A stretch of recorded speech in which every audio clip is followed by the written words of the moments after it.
ఉన్నాయన్నమాట. సో, ఆ యొక్క గూడ్స్ ఏంటి అంటే HSN number and SSC code అనేది కూడా ఉంటుందమ్మా. హెచ్ఎస్ఎన్ అంటే ఏంటంటే మనకి గూడ్స్‌కొచ్చేసి హెచ్ఎస్ఎన్ నెంబర్ అనేది ఉంటుంది. అంటే హార్మోనైజ్డ్ సిస్టమాటిక్ న్యూమరికల్చర్ అంటాం. ఇది గూడ్స్‌కి మాత్రమే అప్లికబుల్ అవుతుంది. మినిమమ్ 4 డిజిట్స్ నుంచి మాక్సిమం 8 డిజిట్స్ ఒక ఐటెమ్‌కి ఉంటుందన్నమాట. అలాగే ఎస్ఈఎస్సి కోడ్ అని కూడా అంటాం. ఎస్ఈఎస్సి కోడ్ అంటే సర్వీస్ అకౌంటింగ్ కోడ్ అంటాం. సర్వీస్ అకౌంటింగ్ కోడ్ అని. ఇప్పుడు ఎస్ఈఎస్సి కోడ్ అనేది వేటికి అప్లికబుల్ అవుతుంది అంటే సర్వీసెస్కి అప్లికబుల్ అవుతుంది. సర్వీసెస్కి అప్లికబుల్ అవుతుంది. అలాగే వీటికి హెచ్ఎస్ఎన్ కోడ్ వచ్చేసి మనం హెచ్ఎస్ఎన్ కోడ్ వచ్చేసి గూడ్స్కి అప్లికబుల్ అవుతుంది. ఇది కూడా మీకు 4 డిజిట్స్ నుంచి 8 డిజిట్స్ వరకు ఉంటుంది. ఎస్ఎస్సి కోడ్ కూడా మీకు వచ్చేసి 4 డిజిట్స్ నుంచి 8 డిజిట్స్ వరకు ఉంటుందన్నమాట. ఇది ఎవరు ఇష్యూ చేస్తారో అంటే డబ్ల్యూసిఓ అన్నటువంటి ఆర్గనైజేషన్ ఇష్యూ చేస్తున్నాం. డబ్ల్యూసిఓ అంటే ఏంటి? వరల్డ్ కస్టమ్ ఆర్గనైజేషన్ అంటాం. యాక్చువల్గా గ్లోబల్ వైజ్గా మనకి ఏదో ఒక కంట్రోలింగ్ అనేది ఉంటుంది కదా, అక్కడ ఒక ఆర్గనైజేషన్ అనేది ఉంటుంది. ఆ యొక్క ఆర్గనైజేషన్ అనేది ఈ యొక్క జిఎస్టీ ఎక్కడైతే ఉంటుందో ఆ జిఎస్టీ ఉన్నటువంటి ప్రతి ప్లేస్లోన మీకు ఈ యొక్క ప్రతి గూడ్కి ఒక హెచ్ఎస్ఎన్ కోడ్ లేదా ఎస్ఎస్సి కోడ్ అనేది మీకు అలొకేట్ చేస్తుంది అనమాట. ఒక యూనిక్ నెంబర్ అనేది ఉంటుంది. మీకు ఏ కంట్రీకి వెళ్ళినా కూడా ఆ యూనిక్ నెంబర్ అనేది కామన్. అంటే జిఎస్టీ ఉంది అంటే ఆ యొక్క హెచ్ఎస్ఎన్ లేదా ఎస్ఎస్సి కోడ్ అనేది కామన్గా ఉంటుంది అనమాట. యూనిక్ నెంబర్ అనేది ఉంటుంది. ఓకే, ఇలాగ ప్రతి గూడ్కి మనకి హెచ్ఎస్ఎన్ లేదా ఎస్ఎస్సి కోడ్ అనేది ఉంటుంది అనమాట. ఇక్కడ మనం తీసుకున్నటువంటి ఇన్వాయిస్లో కంప్రెస్డ్ ప్లస్ ఈట్ అన్నటువంటిది హెచ్ఎస్ఎన్ నెంబర్ ఇది. సో క్వాంటిటీకి వస్తే ఇది కేజెస్. ఇదంతా మనం నేను ఈ ప్రీవియస్ సెషన్లో చూసాము ఎలాగ యూనిట్స్ ఏంటి అదంతా కూడా. ఇది మనం ఈ యొక్క గూడ్ వచ్చేసి ఇక్కడ రాజేశ్వరి డిస్ట్రిబ్యూటర్స్ అంటే ఈ యొక్క కంపెనీ మనకి ఏ స్టేట్లో ఉందంటే ఏపీలో ఉంది. మనం సేల్ చేస్తున్నది ఏంటి అంటే ఈ యొక్క కంపెనీకి సేల్ చేస్తున్నాం. ఇది కూడా కంపెనీ ఎక్కడుందంటే ఏపీలోనే ఉంది. ఇక్కడ ఏబిఎం బేకరీ అనేటువంటి వాళ్ళు కూడా ఏపీలోనే ఉంది. అంటే మనకి 2 స్టేట్లు ఇంట్రా స్టేట్ కాబట్టి మనకి జిఎస్టీ సిజిఎస్టీ అనేది అప్లికబుల్ అవుతుంది. Okay, right. చూడండి, ఇప్పుడు ఈ గూడ్ పైన ఉన్నటువంటి ట్యాక్స్ యొక్క రేట్ ఎంత అంటే జనరల్గా 12% ఉందమ్మా. కాబట్టి 6% సిజిఎస్టీ 6% హెచ్జిఎస్టీ ఉందన్నమాట. ఇప్పుడు ఈ యొక్క ఇన్వాయిస్ని పర్చేజ్ ఎంట్రీ పాస్ చేసి తర్వాత చూద్దాం. ఓకే, పర్చేజ్ ఎంట్రీ అన్నమాట. ఇప్పుడు మనం పర్చేజ్ అన్నప్పుడు జనరల్గా ఏం చేస్తామంటే ఇన్పుట్ ట్యాక్స్ అని వేసుకుంటాం. మనం సేల్ అన్నప్పుడు అవుట్పుట్ సిజిఎస్టీ లేదా అవుట్పుట్ హెచ్జిఎస్టీ అని వేసుకుంటాం. ఎందుకు ఇలాగ వేసుకోవాలి అంటే మనకు ఆ క్లాసిఫికేషన్ హెడ్ అనేది దేనికి పర్చేజ్కి సంబంధించింది, ఏదికి సేల్కి సంబంధించిన ట్యాక్స్ అనేది ఈజీగా ఐడెంటిఫై చేయడానికి అంతే. మనం కంపల్సరీ పెట్టాలంటే అది ఆప్షనల్, మీ చాయిస్ ఎలాగైనా పెట్టుకోండి. లేదా జిఎస్టీ సిజిఎస్టీ అనే పెట్టుకుంటామన్నా పెట్టుకోండి, నో ప్రాబ్లం. ఓకే, ఇప్పుడు మనం దీన్ని బేస్ చేసుకొని ఇప్పుడు మనం టాలీలో మనం ఏ విధంగా ఎంట్రీ పాస్ చేయాలో చూద్దాం. ఏం చేయాలి? ఫస్ట్ F11 ఫీచర్లో కాన్ఫిగరేషన్ చేసుకున్నాము. ఇప్పుడు మనం ఇన్వాయిస్ నెంబర్ అంటే ఇన్వాయిస్ నెంబర్ అంటే మనం ఏదైతే ఇన్వాయిస్ నెంబర్ కొంటున్నామో వాళ్ళు ఇచ్చేటటువంటి బిల్ నెంబర్ని మనం ఇన్వాయిస్ నెంబర్ అని. ఓకే, ఆ యొక్క ఇన్వాయిస్ నెంబర్ వేయండి. ఇక్కడ వస్తే ఇదిగోండి ఇన్వాయిస్ నెంబర్ ఇది ఇచ్చింది. జస్ట్ కాపీ పేస్ట్ చేస్తున్నా, ఎంట్రీ చేసేయండి. డేట్ కూడా మీరు ఏ డేట్లో వేస్తున్నారు అనేది కూడా చూసుకోండి. నెక్స్ట్ వీళ్ళ యొక్క details, suppose Shri Rajarajeshwari distributors అని ఉంది. సో వాళ్ళ యొక్క నెంబర్. ఇక్కడ మీకు B2B B2C అని కూడా అంటారు.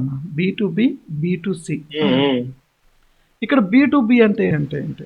ఇప్పుడు B2B అంటే ఏంటంటే బోత్ పార్టీస్కి కనుక జిఎస్టీ ఉంటే దాన్ని B2B ట్రాన్సాక్షన్ అంటాం. ఓకే, ఒక పార్టీకి జిఎస్టీ నెంబర్ ఉంటే ఇంకొక పార్టీకి కనుక జిఎస్టీ నెంబర్ లేదంటే దాన్ని మనం B2C ట్రాన్సాక్షన్ అంటాం. ఓకే, B2B ఉన్నప్పుడు మనం ఇన్పుట్ అనేది క్లెయిమ్ చేసుకోవడానికి పాసిబుల్ ఉంటుంది. అలాగే B2C అయినప్పుడు మనం ఇన్పుట్ అనేది క్లెయిమ్ చేసుకోవడానికి పాసిబుల్ అవుతుంది. ఓకే, కాబట్టి మనం అది B2Bనా B2C అనేది మనకు 100% ఎలాగ తెలుస్తుందంటే మనకు కంపల్సరీ ఆ యొక్క పార్టీకి జిఎస్టీ నెంబర్ ఉంటే B2B కింద కన్సిడర్ చేస్తుంది. ఒకవేళ ఆ పార్టీకి కనుక జిఎస్టీ నెంబర్ లేదంటే B2C కింద కన్సిడర్ చేస్తుంది. ఇప్పుడు చూద్దాం. ఇప్పుడు నేను పార్టీ యొక్క అకౌంట్ నేమ్ క్రియేట్ చేస్తున్నాను. ఆల్ట్-C ఇచ్చేసి SRR డిస్ట్రిబ్యూటర్స్ అన్నాను. వీళ్ళు వచ్చేసి పర్చేజ్ చేస్తున్నాం అంటున్నాం కాబట్టి సన్రీ క్రెడిటర్స్ అనమాట. ఓకే, ఇక్కడ మీరు బిల్ వైజ్ అనేది మెయింటైన్ చేయండి. 100% మనకు అవుట్ స్టాండింగ్ ఈజీగా వస్తుంది. నెక్స్ట్ ఇలాగ అడ్రస్ ఇవన్నీ కూడా కామనే. ఇక్కడ మనకి రెగ్యులర్ అని ఉంది కదమ్మా. ఇక్కడ రెగ్యులర్ అంటే ఏంటంటే ఈ యొక్క కంపెనీకి సంబంధించిన జిఎస్టీ వాళ్ళు కంపోజిషన్ కింద రిజిస్ట్రేషన్ చేసుకున్నారా, రెగ్యులర్ కింద రిజిస్ట్రేషన్ చేసుకున్నారా అనేది మెయిన్ ఇంపార్టెంట్. ఒకవేళ రిజిస్ట్రేషన్ లేదు అంటే అన్రిజిస్టర్డ్ అని పెడతారు. అప్పుడు B2C కింద కన్సిడర్ చేస్తుంది. ఇప్పుడు మనం రెగ్యులర్ అనుకుంటున్నాం. ఇప్పుడు రెగ్యులర్ అనుకుంటే వీళ్ళ యొక్క జిఎస్టీ నెంబర్ మనం వేయాలి. వీళ్ళ యొక్క జిఎస్టీ నెంబర్ ఇక్కడ ఉంది. సపోజ్ నేను వాళ్ళ జిఎస్టీ నెంబర్ టైప్ చేసిన, ఎంట్రీ చేశాను. మీరు ఇలాగా అంటే జిఎస్టీ నెంబర్ ఎప్పుడైతే లెడ్జర్ పార్టీలో ఇస్తారో that is automatically consider the bit అన్ని ఎంట్రీ చేశాను. ఇక్కడ మనకి పర్చేజ్ అని అడుగుతున్నాము. Purchase account under group of purchase account. ఇక్కడ పర్చేజ్ అకౌంట్లో మీరు ఒకటి గుర్తుపెట్టుకోవాలి, ఇక్కడ మనకి జిఎస్టీ అప్లికబుల్ అనేది ఉండాలి. Next HSN number as per company group అని ఉండాలి. అలాగే జిఎస్టీ నెంబర్ కూడా యాజ్ పర్ కంపెనీ గ్రూప్ అని ఉండాలి. ఎందుకు ఇలాగా ఉండాలి అంటే మనకి హెచ్ఎస్ఎన్ నెంబర్ కావచ్చు, లేదంటే జిఎస్టీ రేట్ కావచ్చు, ప్రతి గూడ్కి మీకు చేంజ్ అవుతుంది. కాబట్టి మనం పర్చేజ్ చేసేటప్పుడు ఒక్కొక్క ఐటమ్కి అక్కడ క్లాసిఫై చేస్తాం, ఇక్కడ క్లాసిఫై చేయకూడదు.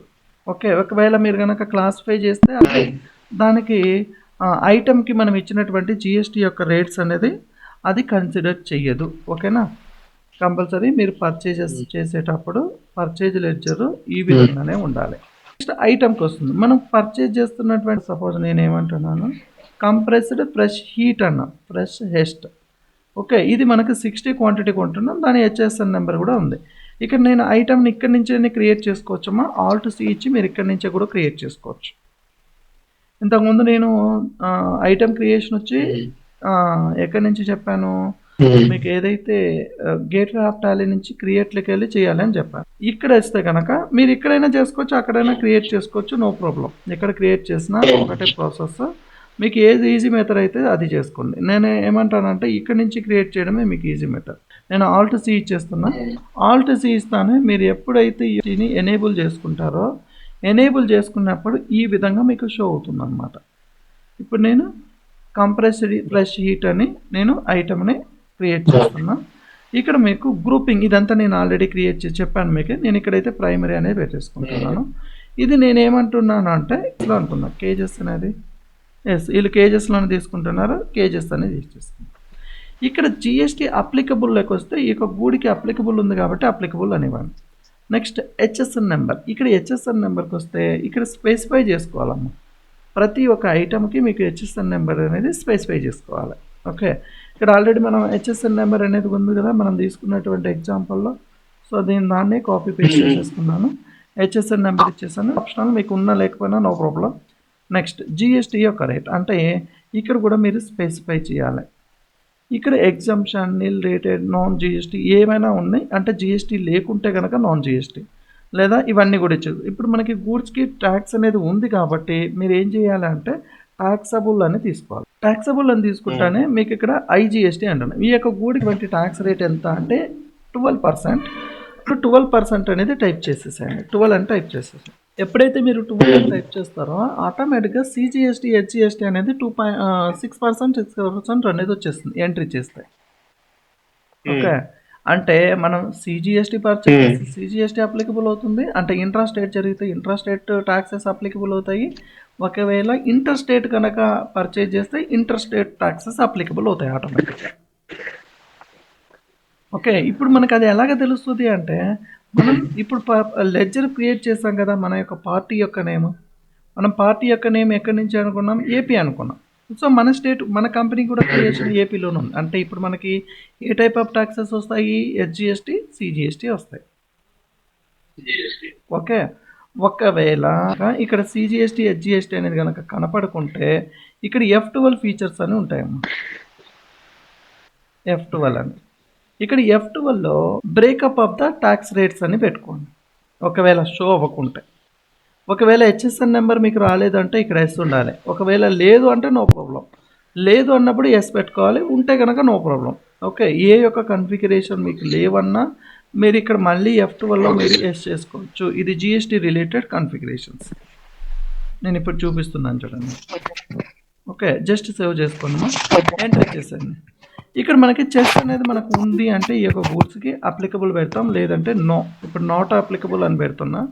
ఇక్కడ మనకి eligible for the input ITC అంటే ఈ యొక్క గూడ్స్ మనకి ఇన్పుట్కి ఎలిజిబుల్ అని అడుగుతుంది. ఎస్ అని ఉంటే ఎస్ అని పెట్టండి, లేదంటే నో. నెక్స్ట్ గూడ్స్ అయితే గూడ్స్, సర్వీసెస్ అయితే సర్వీసెస్. మీరు ఫస్ట్ అనేది మీరు ఇలాగా క్లాసిఫై చేసుకోవాలి, అంటే క్రియేట్ చేసుకోవాలి ఎనీ ఐటమ్.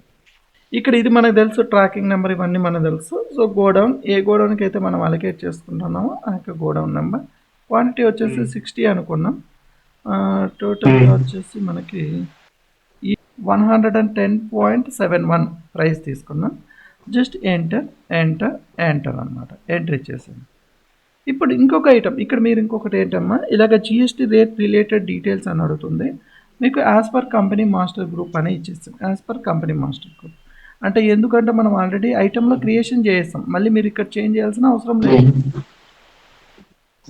ఒకవేళ ఇంకొక ఐటమ్ ఉంటే ఇక్కడ తీసుకుంటాను. నేను ప్రజెంట్ ఒక ఐటమే ఇస్తున్నాను, ఇంకొక ఐటమ్ మళ్ళీ చెప్తాను. ఇప్పుడు మీకు ఏదైతే ఉందో ఎంట్రీ ఇచ్చేసి, ఎంట్రీ ఇచ్చిన తర్వాత మళ్ళీ ఇంకొకసారి ఎంట్రీ ఇస్తే మీకు జిఎస్టీ క్లాసిఫికేషన్ అడుగుతుందమ్మా. ఓకే, ఇక్కడ జిఎస్టీ క్లాసిఫికేషన్కి వస్తే చేసినప్పుడు మనకి ఇన్పుట్ ట్యాక్స్ అనేది అప్లికబుల్ అవుతుంది, రైట్? ఇన్పుట్ ట్యాక్స్లో ఇది ఇంట్రెస్ట్ రేట్ అనుకున్నాం కాబట్టి హెచ్జిఎస్టీ, సిజిఎస్టీ. ఇక్కడ మనకి జిఎస్టీ అనే లెడ్జర్ మీకు లేదు, ఆల్ట్ సి ఇచ్చి క్రియేట్ చేసుకుందాం. ఇన్పుట్ డ్యూటీస్ అండ్ ట్యాక్సెస్ అమ్మా. డ్యూటీస్ అండ్ ట్యాక్సెస్లో మళ్ళీ జిఎస్టీ, ఇన్పుట్ ఎస్జిఎస్టీ, ఇక్కడ హెచ్జిఎస్టీ అని చూస్ చేసుకోండి. ఓకే, ఇక్కడ మీరు పర్సంటేజ్ ఆఫ్ క్యాలిక్యులేషన్ అనేది ఇవ్వద్దండి అమ్మ.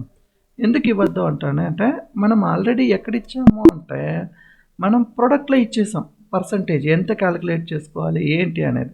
మీరు ఇక్కడ అలాగే ఇప్పుడు చూడండి, మనకు ఆటోమేటిక్గా జిఎస్టీ రేట్ వచ్చేస్తుందా. అలాగే ఆల్ట్ సి ఇచ్చి సిజిఎస్టీ, మనకి 2 ట్యాక్సెస్ ఉంటాయన్నాం కదా, ఇంట్రెస్ట్ రేట్ అమ్మడం, ఎస్జిఎస్టీ, సిజిఎస్టీ. అలాగే జిఎస్టీ, సిజిఎస్టీ చూస్ చేసుకోండి. ఇక్కడ కూడా మీరు పర్సంటేజ్ అనేది ఇవ్వద్దండి, ఎందుకంటే మనం ఐటెంలో ఇచ్చేసాం కాబట్టి. ఓకే, నెక్స్ట్ ఇప్పుడు 398.8 అంటే 7439 అనేది మనకు ఇన్వాయిస్ యొక్క వాల్యూ. మన ఇన్వాయిస్ చూద్దాం, మీకు పంపించిన వాళ్ళు 7440 రూపీస్ ఉంది. ఒకసారి చూద్దాం ఎందుకు 40 రూపీస్ వచ్చింది అంటే ఇక్కడ మనకి 7439.72 ఉంటుంది. ఇక్కడ మీకు పైసల్లో ఉంటే కనుక అంటే మీరు అప్పుడు రౌండింగ్ అని పెట్టుకోండమ్మా. నేను రౌండింగ్ అనేది ఎలా చేయాలో చూస్తున్నాను. నేను ఆల్ట్ సి ఇచ్చేసి రౌండ్ ఆఫ్ అంటే పైసల్లో 1.5 పైసా అలాగ ఉంటుంది కదా, దీన్ని ఇండైరెక్ట్ ఎక్స్పెన్సెస్లో తీసుకోండి. ఇక్కడ మీకు ఇండైరెక్ట్ ఎక్స్పెన్సెస్లో ఇక్కడ ఇన్వాయిస్ రౌండింగ్ అని ఉంటుంది చూడండి, ఇన్వాయిస్ రౌండింగ్.